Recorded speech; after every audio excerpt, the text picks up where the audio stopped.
Boa noite, irmãos, graças a paz. Amém. Vamos abrir a palavra do Senhor no Salmo de número 103. Nós vamos estar lendo apenas os versículos 1 e 2.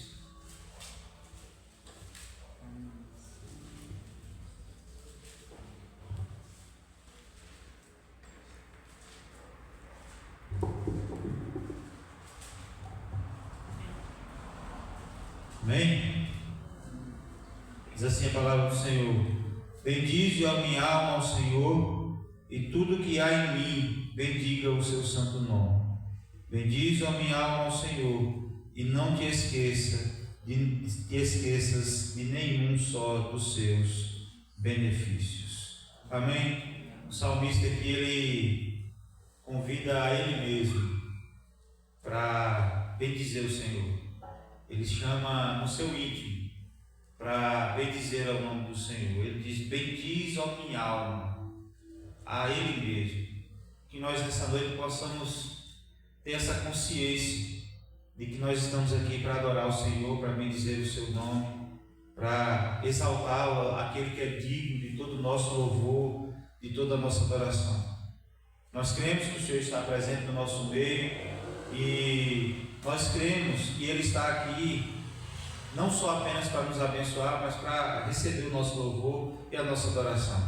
Então, que nós possamos prestar essa verdadeira adoração em espírito e em verdade para a glória dele. Amém? Vamos orar. Pai, bendito seja o teu nome.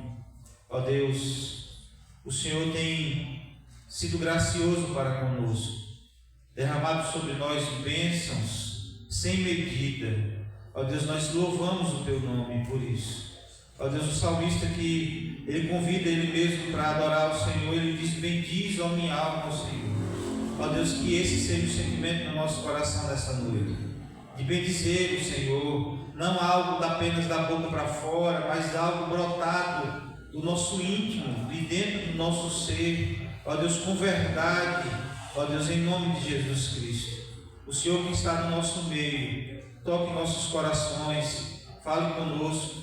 Ó Deus, ministre as nossas vidas, nos dá, ó Deus, discernimento da tua palavra. Ó Deus, que nesse momento de louvor, ó Deus, que o Senhor se agrade do nosso louvor. Ó Deus, pedimos ao Senhor perdão pelos nossos pecados, pois somos falhos, pecamos contra o Senhor, e pedimos que o Senhor purifique o nosso coração em nome de Jesus Cristo. Para o louvor da glória do Senhor, nós te pedimos. Amém.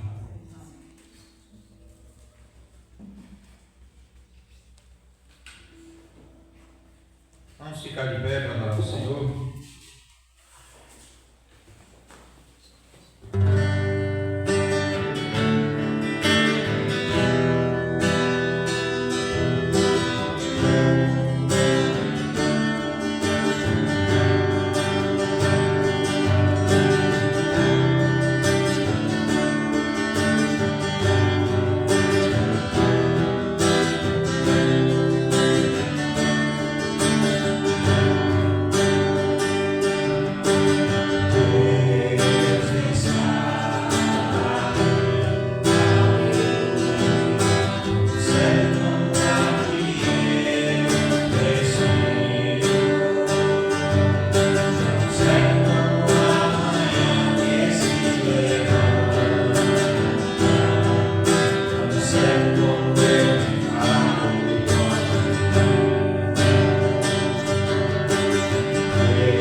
de gratidão ao nosso Deus, é uma música, um canto de gratidão ao nosso Deus.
Senhor, amém. Quem souber me ajude.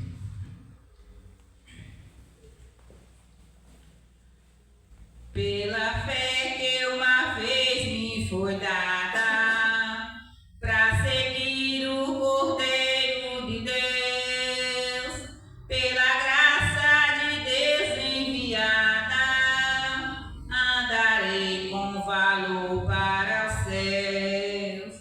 Quero andar de valor em valor e seguir a Jesus, meu Senhor, até que um dia receba no céu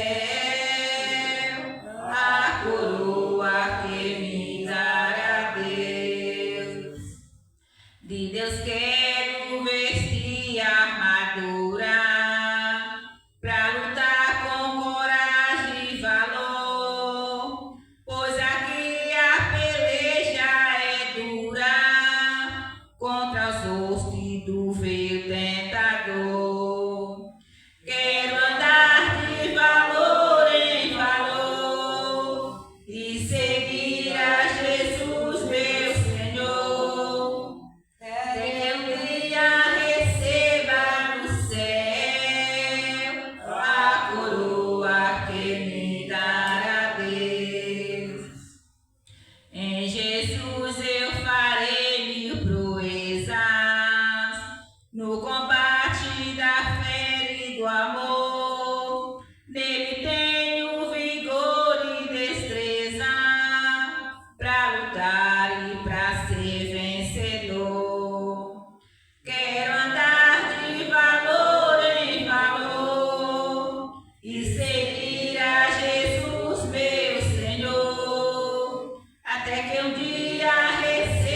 combati o combate de amor, a coroa terei de justiça, que no céu me dará o Senhor.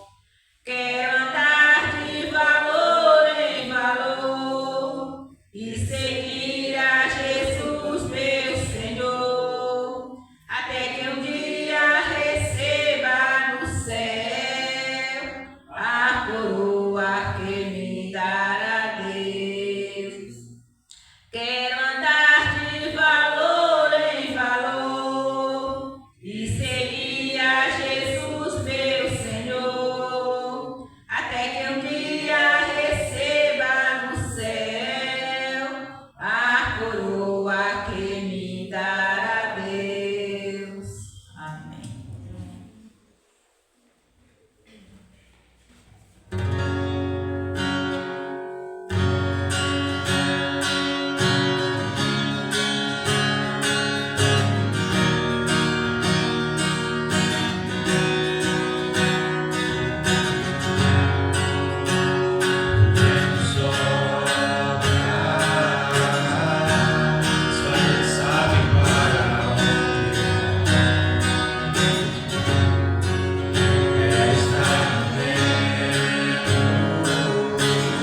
a Deus.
Amém, irmãos? Vamos abrir a palavra do Senhor em Romanos, capítulo 2.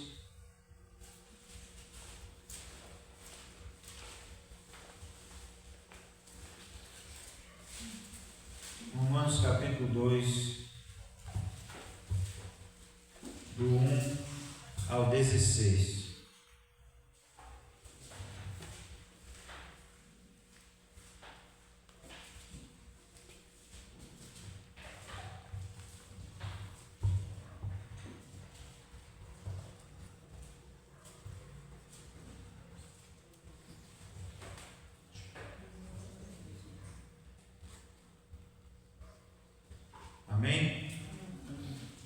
Diz assim a palavra do Senhor: portanto, és indesculpável, ó homem, quando julgas quem quer que sejas, porque no que julgas a outro, a ti mesmo te condenas, pois praticas as próprias coisas que condenas. Bem sabemos que o juízo de Deus é segundo a verdade contra os que praticam tais coisas. Tu, ó homem, que condenas os que praticam tais coisas e fazes as mesmas, pensa que te livrarás do juízo de Deus? Ou desprezas a riqueza da sua bondade e tolerância e longanimidade, ignorando que a bondade de Deus é que te conduz ao arrependimento? Mas segundo a tua dureza e coração impenitente, acumulas contra ti mesmo ira para o dia da ira e da revelação do justo juízo de Deus, que retribuirá a cada um segundo o seu procedimento. A vida eterna aos que, perseverando em fazer o bem, procuram glória, honra e incorruptibilidade, mas a ira e indignação aos facciosos que desobedecem à verdade e obedecem à injustiça. Tribulação e angústia virão sobre a alma de qualquer homem que faz o mal, ao judeu primeiro e também ao grego. Glória, porém, e honra e paz a todo aquele que pratica o bem, ao judeu primeiro e também ao grego, porque para com Deus não há acepção de pessoas. Assim, pois, todos os que pecaram sem lei também sem lei perecerão, e todos os que com lei pecaram mediante lei serão julgados. Porque os simples ouvidores da lei não são justos diante de Deus, mas os que praticam a lei hão de ser justificados. Quando, pois, os gentios que não têm lei procedem por natureza de conformidade com a lei, não tendo lei, servem eles de lei para si mesmos. Estes mostram a norma da lei gravada no seu coração, testemunhando-lhes também a consciência e os seus pensamentos, mutuamente acusando-se ou defendendo-se, no dia em que Deus, por meio de Cristo Jesus, julgar os segredos dos homens de conformidade com o meu Evangelho. Amém? Vamos orar mais uma vez. Pai, bendito seja o teu nome.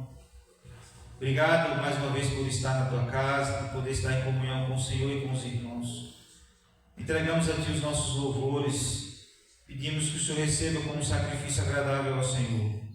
Agora, Deus, na ministração da tua palavra, que o Senhor fale conosco, que o Senhor nos desperte para olhar para dentro de nós mesmos, ó Deus, e ver se há algum caminho mau e se arrepender desse mau caminho. Ó Deus, e entregar de fato as nossas vidas ao Senhor na totalidade, não parcialmente, mas na totalidade. Ó Deus, em nome de Jesus Cristo, para o louvor da glória do Senhor. Amém. Amém. Nós estamos estudando a carta de Paulo aos Romanos nesses dias, e hoje nós começamos o capítulo 2. E como nós vimos nos cultos anteriores, a carta de Romanos é a mais rica exposição teológica do Evangelho. Paulo, ele escreve a uma igreja que ele ainda não havia conhecido, não havia visitado. Essa igreja era composta por judeus e por gentios. E o seu objetivo é apresentar com clareza a justiça de Deus revelada no Evangelho. Nos capítulos 1 ao capítulo 3, Paulo estabelece um ponto fundamental de que todos pecaram e carecem da glória de Deus. Mas a gente vai ver que ele não o faz de forma genérica. Primeiro ele mostra em Romanos capítulo 1, do verso 18 ao 32, que nós já estudamos, que os gentios estão debaixo da ira de Deus por suprimirem a verdade e adorar a criatura ao invés do Criador. E ele diz que isso já seria suficiente para declarar a culpa na humanidade.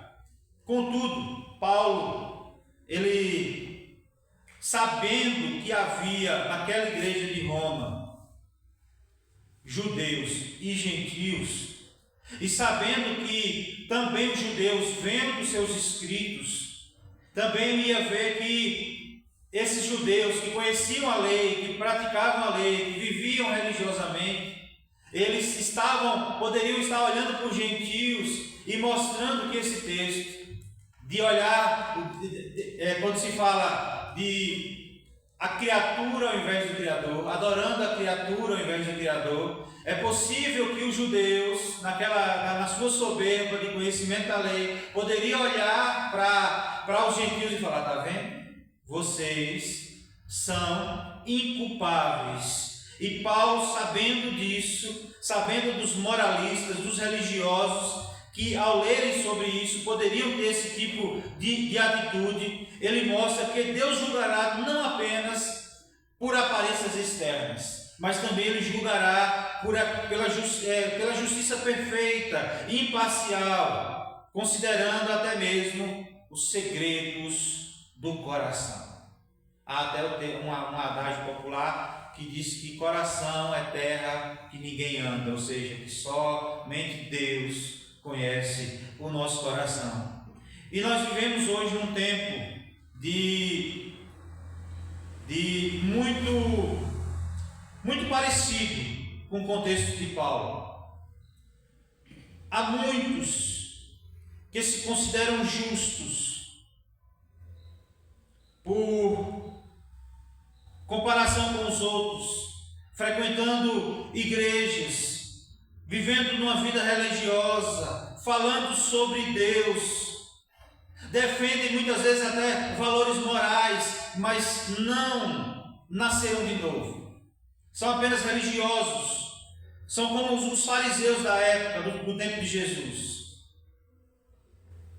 justos aos seus próprios olhos. Consideram-se salvos pela sua própria justiça, pelos seus próprios méritos. E nós vamos entender que a justiça de Deus se manifesta de fé em fé.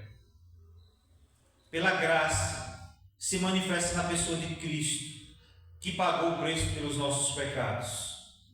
Irmãos, esse texto ele nos convida a orar, a olhar para o tribunal de Deus e reconhecer que se fomos julgados com base em nossos próprios méritos ou obras, todos nós estamos condenados, todos nós estamos fadados ao fracasso, mas também aponta para uma única esperança, o Evangelho de Jesus Cristo.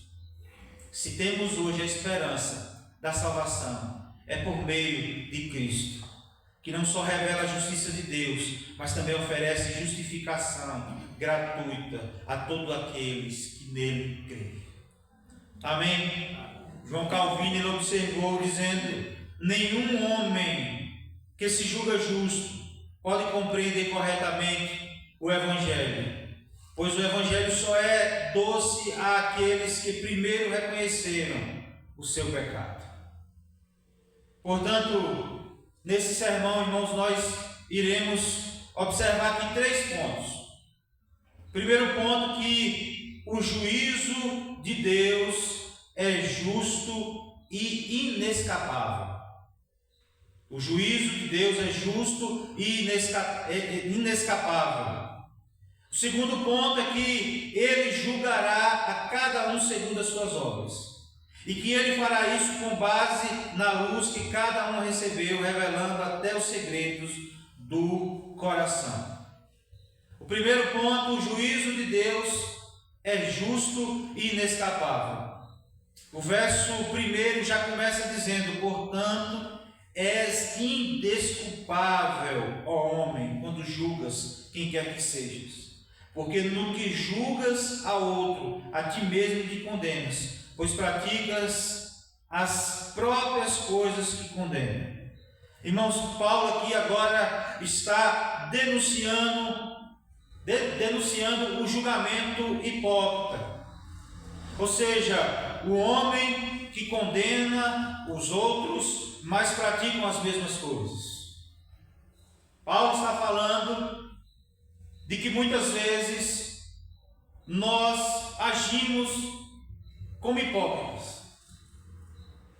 Que muitas vezes nós apontamos o dedo para os outros, quando muitas vezes nós praticamos a mesma coisa. E aí a gente vai ver na frente que nós seremos julgados até mesmo por aquilo que está no nosso coração, não por algo externo. E aí no verso 2 ele vai dizer que o juízo de Deus é segundo a verdade. Ao contrário do juízo humano, que muitas vezes aponta o dedo olhando apenas o que é externo. Mas ao contrário do juízo humano, do justo juízo de Deus vai ser segundo a verdade. Porque o juízo humano é parcial, e Paulo mesmo vai dizer lá na frente que se fosse julgar a nós mesmos, não seríamos julgados. E aí, irmãos, às vezes, esse texto nos chama, na verdade, esse texto nos chama a despertamento, porque muitas vezes nós podemos correr o risco de agir como hipócritas, julgando os outros, mas ignorando muitas vezes os nossos próprios pecados.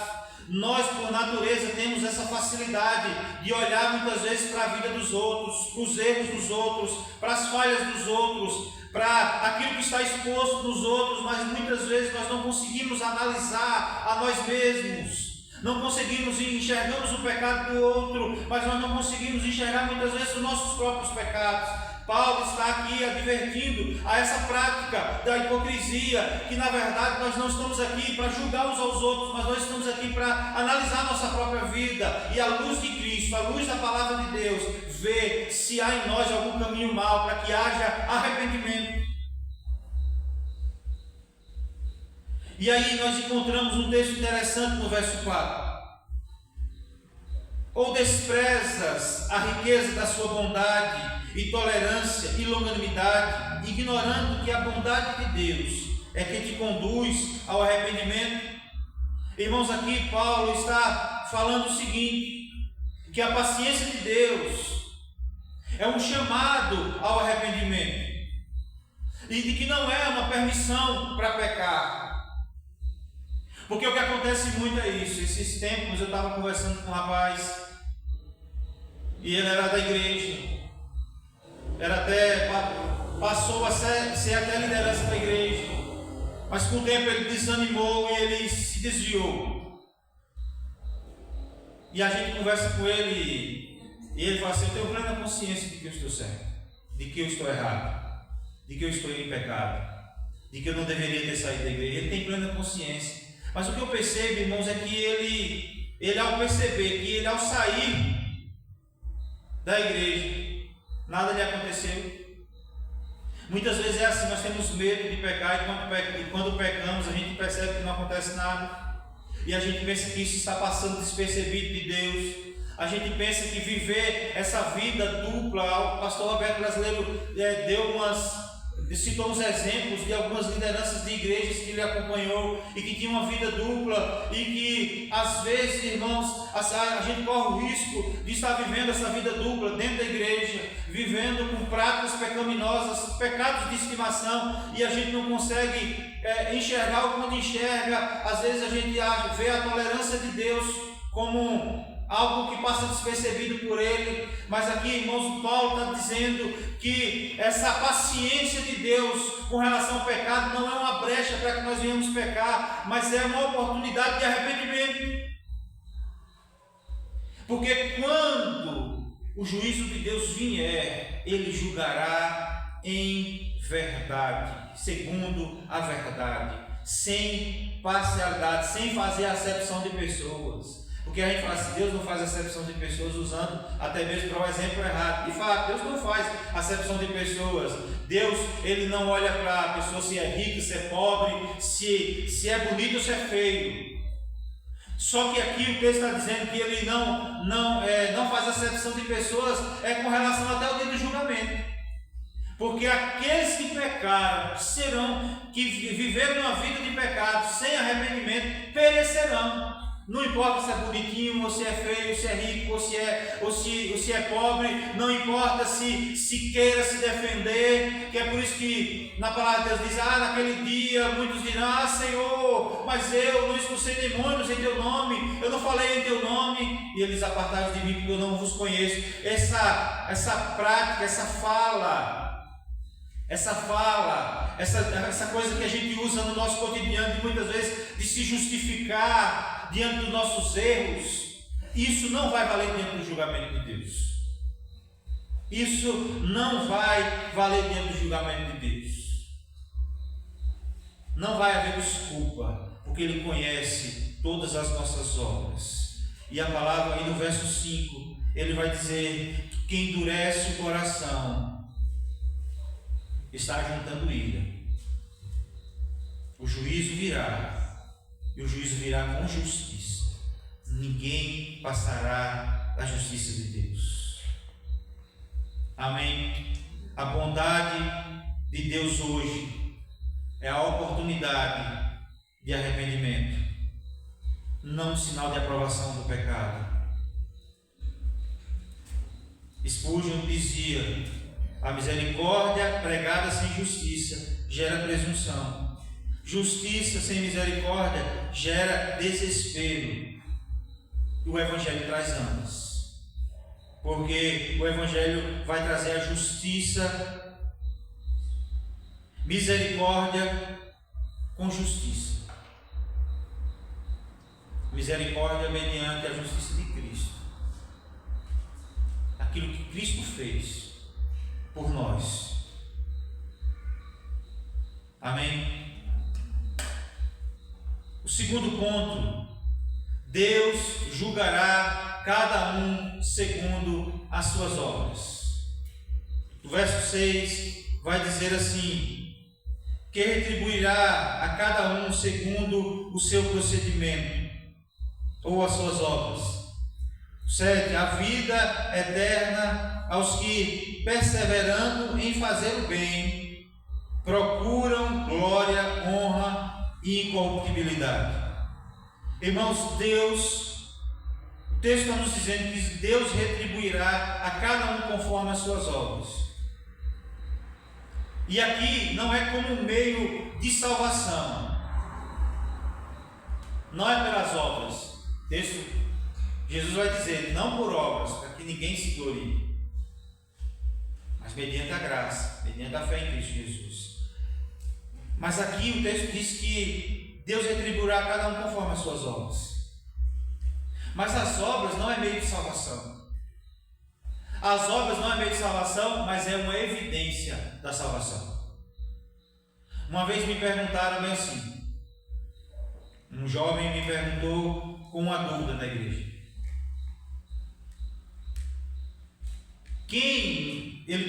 foi exatamente essa pergunta que ele fez. Quem não dizima vai para o inferno? E aí eu falei, ele falou, significa que a pessoa não é salva porque não dizima? Eu falei, não. A salvação não está atribuída não se atribui ao que a gente faz ou que a gente pode fazer. Portanto, o dízimo não é um pagamento, não é uma dívida. A palavra do Senhor vai nos dizer que o dízimo é de gratidão, de coração, de bom grato. E aí eu falei para ele, mas essa é uma prática do salvo. Não somente com relação a dízimos, mas em todas as obras. Porque o mundo reconhece que nós somos de Deus. Eu já falei isso aqui outras vezes. O mundo reconhece que nós somos de Deus. E é por isso que quando nós pecamos, o próprio mundo tenta nos acusar. Olha, nunca pensei que eu fosse ouvir isso da boca de alguém. Diante de uma palavra mal proferida ou diante de algum comentário que não deveria ter sido feito, às vezes o próprio mundo cobra a nossa postura. Irmãos, e nós devemos andar como luzeiros nesse mundo. Portanto, as nossas obras, elas não são salvíficas, mas ela é uma evidência da salvação. Somente o salvo pode praticar o bem. Somente o salvo pode fazer aquilo que é correto. E manter-se assim, porque a gente vai ver atos de justiça na sociedade. Pessoas fazendo bem na sociedade. Tem gente que coloca a caridade acima de qualquer coisa, a caridade acima do Evangelho e atribui a caridade à salvação. Mas a gente sabe que não há mérito nenhum em nós que nos dá a salvação, a não ser o sacrifício de Jesus Cristo. Mas é claro que as obras é uma evidência. Porque quando nós falamos sobre a doutrina da predestinação, muitas pessoas ao ouvirem isso bugam a mente e ficam preocupadas. Quer dizer que eu posso viver a minha vida toda dentro da igreja e ainda não ser um salvo? Quer dizer que uma pessoa que vive a vida toda no mundo, no final da sua vida, pode se converter e pode ser salvo? E aí, irmãos, a coisa que nos traz consolo e tranquilidade é saber de que se nós buscamos uma vida de santidade, independente dos erros que a gente cometa no curso da nossa vida, nós temos essa certeza da salvação, de que Cristo morreu pelos nossos pecados e que eu não sou salvo por aqueles pecados que eu cometi, mas eu sou, ou pelas obras que eu pratiquei, mas eu sou salvo pelaquilo que Jesus fez por nós. E essa verdade ninguém pode tirar do nosso coração. Pode tirar essa convicção, pode sair de dentro de você? Não, porque nós fomos iluminados pelo Espírito Santo de Deus. E é por isso que nós estamos aqui servindo ao Senhor. É por isso que eu digo que Deus não é um dipirona que serve somente no momento de dor de cabeça. E tem muita gente que quer servir a Deus, quer servir a Cristo, que é como se Deus fosse um remédio para as suas dores. E aí, quando as dores passam, muita gente sai da igreja e deixa de servir a Cristo. Vive muitas vezes a vida toda, mas sem usufruir da presença de Deus, como religiosos, mas sem convicção da salvação.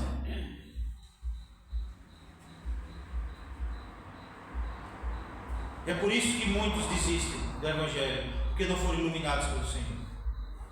Mas aqueles que creem no sacrifício de Jesus e sabem que sem Ele não seríamos salvos, irmãos, isso é o que nos traz o consolo.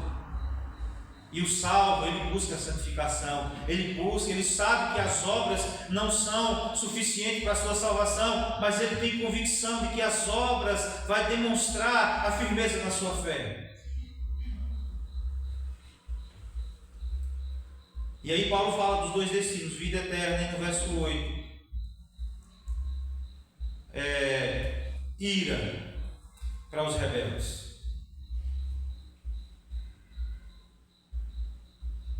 As obras revelam o que está no coração. É por isso que o adágio popular vai dizer que as obras revelam o que está estou tentando lembrar o ditado aqui. As obras revelam o que está no coração. A boca fala que o coração está cheio. Já viu esse ditado? Porque as obras de fato revelam o que está, o externo revela o que está internamente, vamos dizer assim.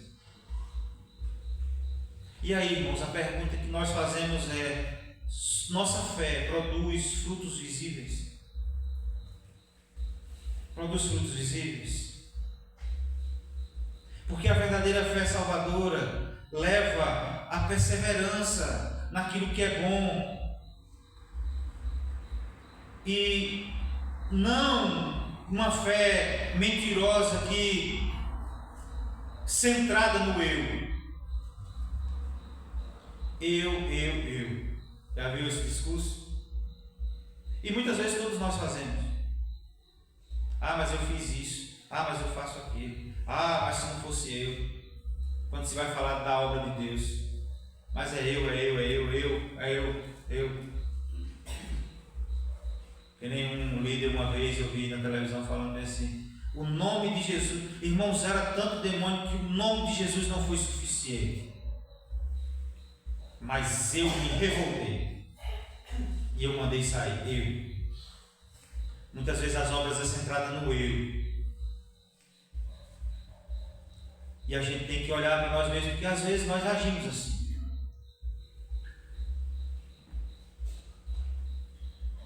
Eu estava meditando nesse texto e lembrando quantas vezes, Senhor, eu devo ter pegado aquele microfone para pregar, e quantas vezes eu falei tanto no eu, achando que eu posso fazer alguma coisa, sendo que a obra é do Senhor. John Owen, ele vai dizer: as obras não salvam, mas são selo visível de uma fé viva. É por causa das obras que nós vamos ser conhecidos pelos outros como servos de Deus. Amém? E o terceiro ponto: o juízo será conforme a luz recebida. Porque no verso 12 vai dizer: porque todos os que sem lei pecaram, sem lei também perecerão. Os gentios aqui, Paulo está trazendo, lembra que Paulo está trazendo a mensagem tanto para o judeu como para o gentio, e ele está trazendo, e ele está separando uma coisa da outra, para que todos percebam que a depravação é total, de que não é gentio e que não é só judeu que vai ser julgado. Os gentios, eles não tinham a lei de Moisés, mas no texto a gente vai ver lá que ele tinha a lei moral escrita no coração. E é um dos argumentos da teologia que vai dizer assim: um ateu, por exemplo, ele vai saber o que é certo e o que é errado. Ele não crê em Deus, mas ele tem uma lei moral dentro dele, que se ele bater na cara do outro, ele vai estar sabendo que ele vai estar fazendo algo errado. Se ele pegar algo indevido de alguém, ele vai estar sabendo que isso ele vai estar roubando, e isso é algo errado. O próprio ateu que não acredita em Deus, ele vai ter esse discernimento. Isso é a lei moral. É algo escrito no coração, ou seja, é a consciência de certo e errado que a humanidade tem. Uma criança, ela sabe quando ela está fazendo, muitas vezes ela sabe quando ela está fazendo as coisas erradas. Quando um pai não permite que ela assista o celular, uma criança de 2 anos, ela sabe que o pai não quer que ela assista o celular naquela hora ali, e aí ela arruma uma oportunidade de pegar o celular e ir para de trás da porta e ficar escondidinha assistindo o celular. Ela sabe que ela está fazendo errado, que ela está desobedecendo o pai dela. Quem é que ensinou ela a fazer o errado? Quem é? Porque quando a pessoa sabe que está fazendo errado, ela sabe que existe um certo. Quem ensinou a ela? Existe isso já dentro do nosso coração, a lei moral dentro do nosso coração. E Paulo vai dizer que os judeus que possuíam a lei serão julgados conforme ela. Deus julgará. É o segredo dos homens, no verso 16. Não serão apenas ações externas, mas intenções ocultas. E Paulo vai dizer que esse julgamento será por meio de Jesus Cristo. Jesus Cristo será o juiz designado por Deus. E aí ninguém poderá alegar ignorância diante do trono de Deus, porque todos receberam luz suficiente para considerar-se culpados. A nossa consciência pode até tentar se desculpar, mas não pode se inocentar, dizer que somos inocentes, porque todos nós pecamos. Somente Cristo é que pode nos salvar. Não é a moralidade, não é o conhecimento, não é a religião. É Cristo. Sproul escreveu: o maior escândalo do juízo final será ver que as obras externas escondiam corações mortos. Irmãos, esse texto nos chama a atenção para uma coisa: do quanto nosso coração é perverso e de quanto nós podemos cair em ciladas, não promovida por outras pessoas, mas pelo nosso próprio coração. Esse texto não nos convida a olhar para a sociedade e acusar. Esse texto nos convida a olhar para nós mesmos. A olhar para nós mesmos. Romanos 2 nos mostra que todos os homens estão debaixo do juízo de Deus, tanto os pagãos quanto religiosos. Não há justiça fora de Cristo. Esse texto nos chama a atenção para olhar para nós mesmos, irmãos, e entender que o único refúgio seguro contra a ira divina é o sangue do Cordeiro, é o sangue de Cristo. É a revelação inicial do que nós vemos em Gênesis, quando o povo estava lá no Egito, no Êxodo, quando o povo estava lá no Egito, e a ordem de Deus no dia que eles fossem sair era que matassem um cordeiro puro e comessem a carne, não deixassem nada, e que o sangue do cordeiro fosse passado nos umbrais da porta. O sangue do cordeiro fosse passado nos umbrais da porta. Naquele dia, no momento em que o povo de Deus estava ali, Moisés estava reivindicando a saída do povo judeu, e ali, o sangue do cordeiro nos umbrais da porta. Quando o anjo da morte veio para matar todos os primogênitos, o povo que estava com aquele sangue nos umbrais da porta, o anjo da morte não passou. Ali representava o sangue de Cristo, o sangue do Cordeiro de Deus, que livrava da condenação, da morte. O sangue, isso já tipificava o sangue de Jesus Cristo, derramado na cruz do Calvário. É o que nos livra da condenação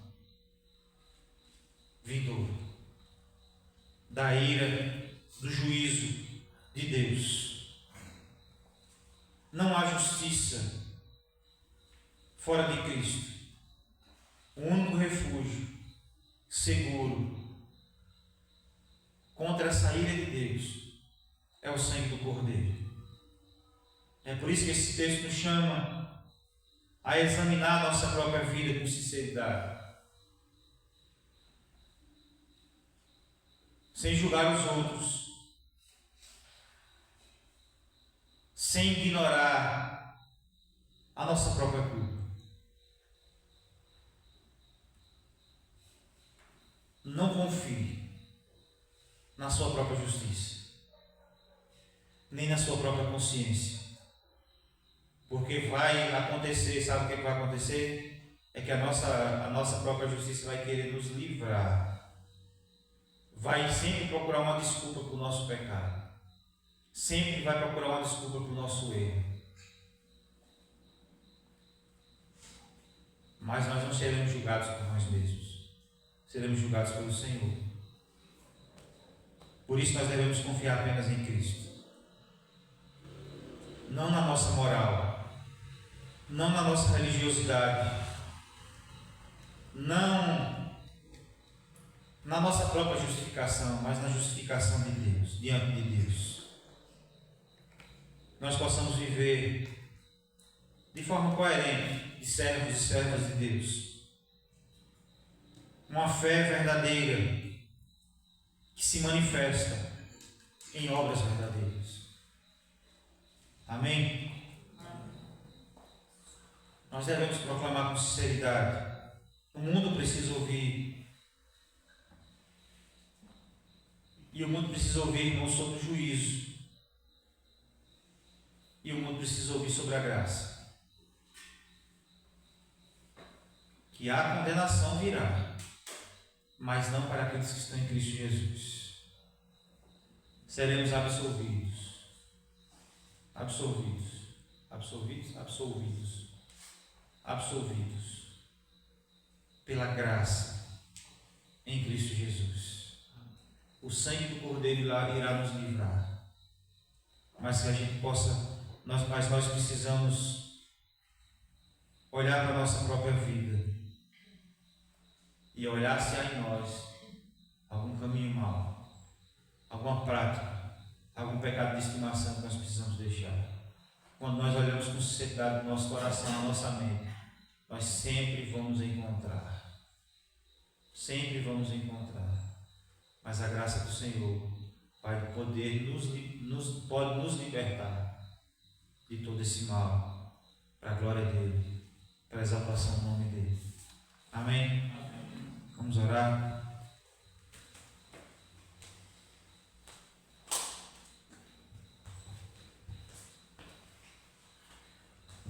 Senhor Deus e Pai,